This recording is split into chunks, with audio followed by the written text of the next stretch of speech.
حضرت عثمان غنی رضی اللہ تعالیٰ عنہ حضرت عبداللہ ابن مسعود کے گھر آئے. یہ اس وقت آئے جب حضرت عبداللہ ابن مسعود سخت بیمار تھے اور موت و حیات کی کشمکش میں تھے. تو انہوں نے ان کا حال پوچھا. جب واپس پلٹنے لگے تو اشرفیوں کی 2 تھیلیاں حضرت عثمان غنی نے حضرت عبداللہ ابن مسعود کو دی. تو حضرت عثمان کو تھیلیاں دیتے ہوئے دیکھ کر کے حضرت عبداللہ ابن مسعود صحابی رضی اللہ تعالیٰ عنہ نے کہا یہ کیا ہے؟ کہا یہ جو ہے ضروریات پوری کر لینا. تو آپ نے کہا کہ میں تو جا رہا ہوں, میری تو ضروریات ختم ہو رہی ہیں. تو کہا حضرت آپ کی بیٹیاں تو ہیں, بیٹا تو ہے نہیں, تو یہ آپ کے بعد آپ کی بیٹیوں کے کام آ جائیں گے. تو حضرت عبداللہ ابن مسعود کا یقین دیکھیے, فرمانے لگے کہ یہ کسی اور کو دے دو, میری بیٹیوں کو ضرورت نہیں رہے گی, اس لیے کہ میری بیٹیاں اتنی دیر تک سوتی نہیں ہیں جتنی دیر تک سورہ واقعہ نہیں پڑھ لیتے. اور میرے رسول نے وعدہ کیا ہے, اور یہ بات میں نے اپنے کانوں سے سنی ہے, کہ سورہ واقعہ جو ہے وہ فقر کو دور کرتی ہے, اور میری بیٹیاں سورہ واقعہ کی عامل ہیں.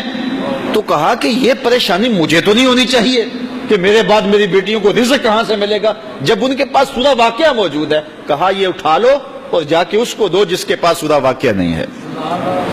تو روز سورہ واقعہ پڑھو, روز سورہ واقعہ پڑھو, تو دیکھنا رزق کے دروازے کیسے کھلتے ہیں. میں جب بھی گیا ہوں, اور اب بھی, کیونکہ میرے تو اتنے اخراجات نہیں, سادہ سی زندگی ہے, لیکن جامعہ کے حوالے سے ایک مسئلہ ہے, تو جب کبھی ایسا ہوتا ہے تو میں بچوں کو بٹھا کہتا ہوں سورہ واقعہ پڑھو, اور خود سورہ واقعہ پھر معمول بنا لیتا ہوں, تو پھر اللہ ایسی جانب سے رزق دے دیتا ہے کہ پتہ بھی نہیں ہوتا. تو سورہ واقعہ معمول رکھو. آخری بات, اور وہ حضرت سہل بن سعد الساعدی رضی اللہ تعالی عنہ کی مرویات سے ہے. شکا رجل الی رسول اللہ دیک المعیشۃ والفقر. ایک شخص حضور کی خدمت میں حاضر ہوا, کہا حضور تنگ دست بڑا ہوں, کثیر العیال ہوں, بچے زیادہ ہیں, ذرائع آمدنی تھوڑے ہیں, میرے لیے کوئی نسخہ ارشاد فرمائیے.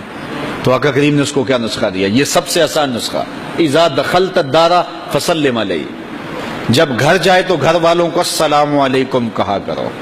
جو ہی گھر میں داخل ہو السلام علیکم, اور اس کے بعد ایک مرتبہ سورہ اخلاص پڑھ دیا کرو, قل هو اللہ احد. یہ عمل شروع کر دو.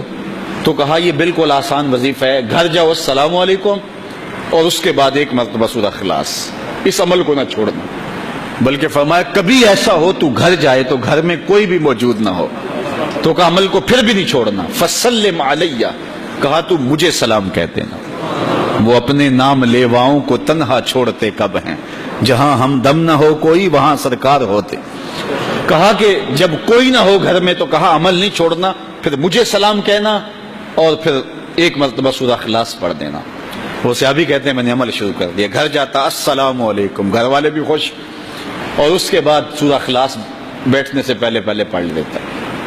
اور اگر گھر میں کوئی نہ ہوتا پھر تو مجھے چاہ چڑھ جاتے, پھر میں یا نبی سلام علیکہ پڑھتا, پھر حضور کی بارگاہ میں سلام پیش کرتا.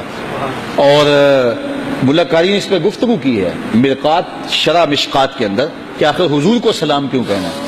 انہوں نے جو لفظ کہے ہیں لفظ سنیے. وہ کہتے ہیں لِأَنَّا رُوحَهُ عَلَيْهِ السلام موجود فی بیوت المسلمین, اس لیے کہ آقا کی روح مومنوں کے گھروں کے اندر فیض بانٹ رہی ہوتی. تو کہا پھر مجھے سلام کہہ دینا. وہ کہتے ہیں میں جاتا اور حضور کو سلام کہہ دیتا, اور اس کے بعد سورہ فاتحہ سورہ اخلاص پڑھ دیتا. پھر ہوا کیا, اللہ اکبر. ہمارے استاد کہتے تھے اگر کسی کے اندر حسد ہوگا تو وہ یہ عمل نہیں کر سکتا, حسد نہیں ہے تو وہ عمل شروع آج ہی کر دے. وہ کہتے ہیں حتی افاد اللہ جیرانہ, اس عمل کی برکت سے میں نے تو امیر ہونا ہی ہونا تھا, میرے ہمسائے بھی امیر ہو گئے.